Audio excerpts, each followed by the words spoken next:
abroad. Because if so, nearly half of SLU's female population would be sluts. Including us. Just because I love the feeling of my mouth pressed against someone else's, our tongues doing a tango, does that mean that I am a slut? Does it? Well, no. There's something liberating about making out with a bunch of people we may or may not know. I can't explain it, so you're just gonna have to try it sometime. It was the semester after the worst breakup of my life.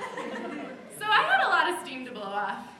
We're talking 18 different guys in 4 months kind of steam. Oh, and I know that number is accurate because I kept a list in the back of my journal.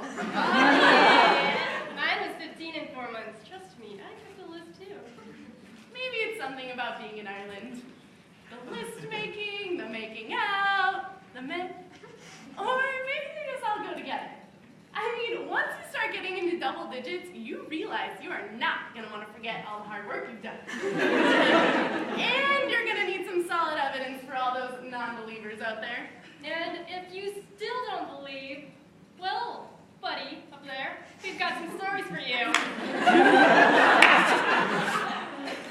It was Easter Sunday, and I was in a 3-story club. If that doesn't say enough, it gets better.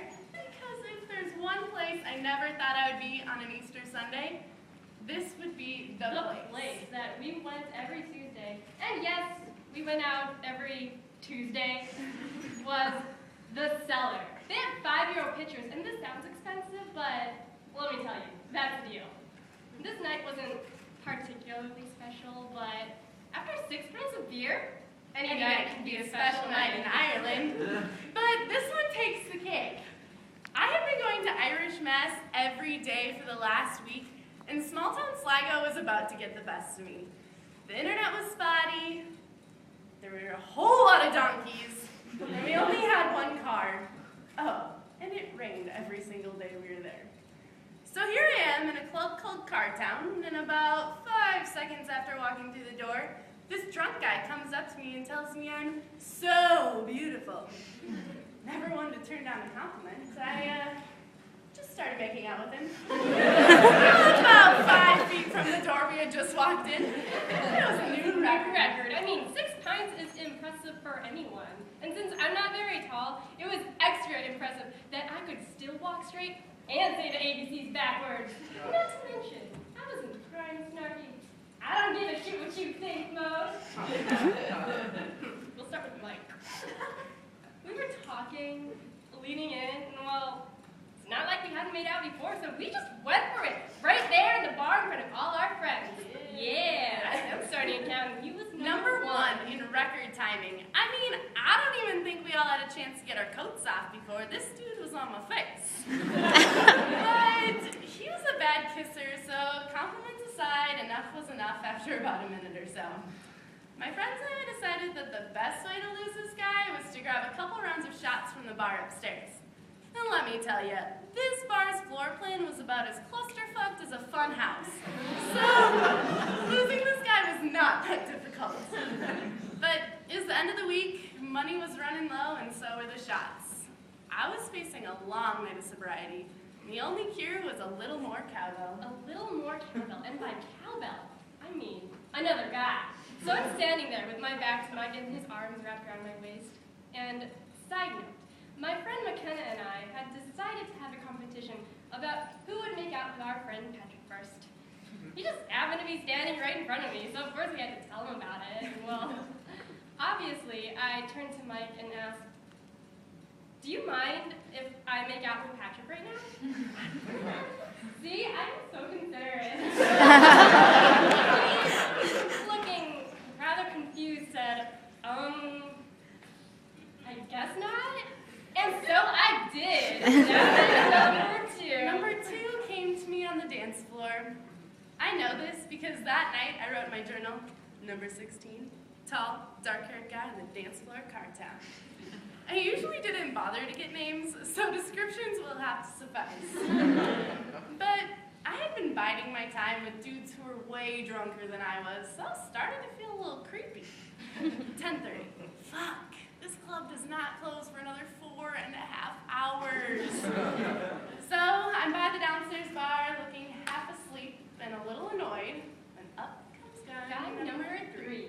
He was another one in the group that we were with. Are you starting to see a pattern in my plan of attack? I need to explain a little bit more about my dear friend McKenna. She had beat me to the punch, as in she had made out with Alan and Nick before me earlier in the night. But, I mean, I have rarely let someone else's mouth get in the way of what I want. So, made out with Alan too. Yeah. Well,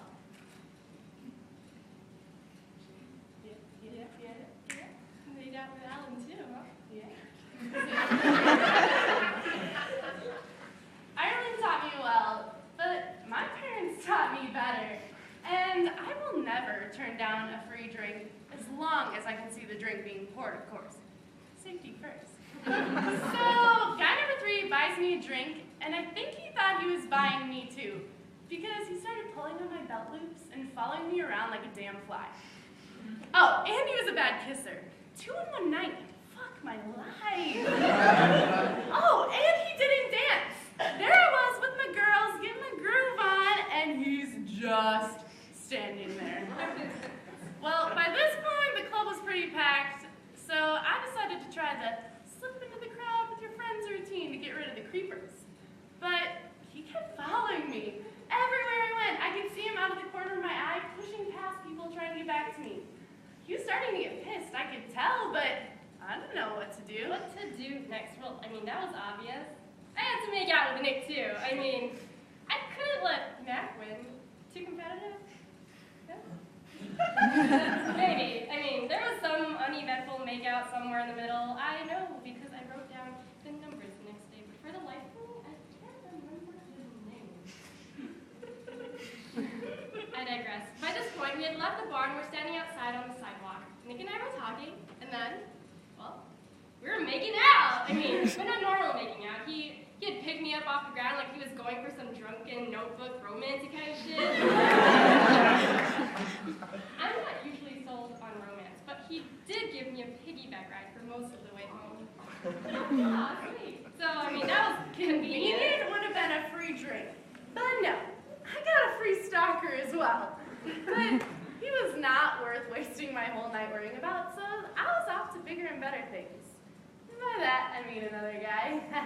So there we were, we're grinding, and of course we start making out. But it just wasn't meant to be. My stalker in shining armor swoops in and rips my wallet out of my hands. Guess he wasn't too pleased about my new dance partner. So there he is, with my wallet in his hands, powering towards the front door, and rifling through my shit and throwing it out like it's fucking confetti or something. I latched on, but he was so strong that I was truly being dragged across the dance floor. In one final burst of energy, I ripped my wallet out of his hands and started throwing every string of insults I know at this guy.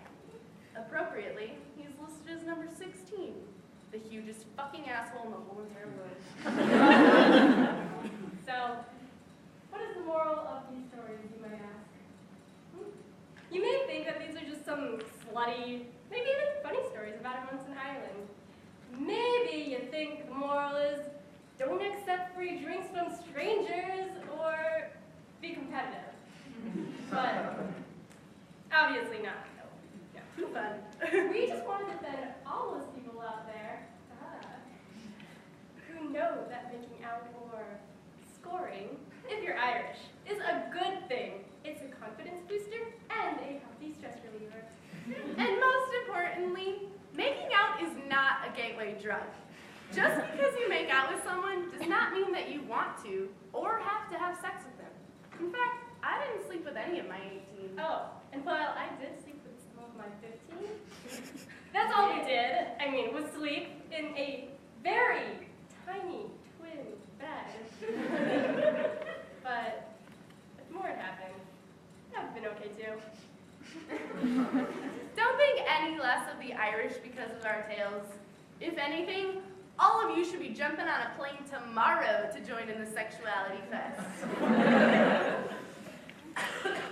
But I'm not ashamed to say that I made out with 18 guys in just a few short months.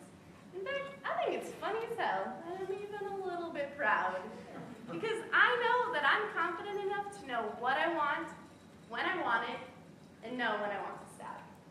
So, that makes her, or me, a slut. We hope it makes you want to be a slut too. Rich is so.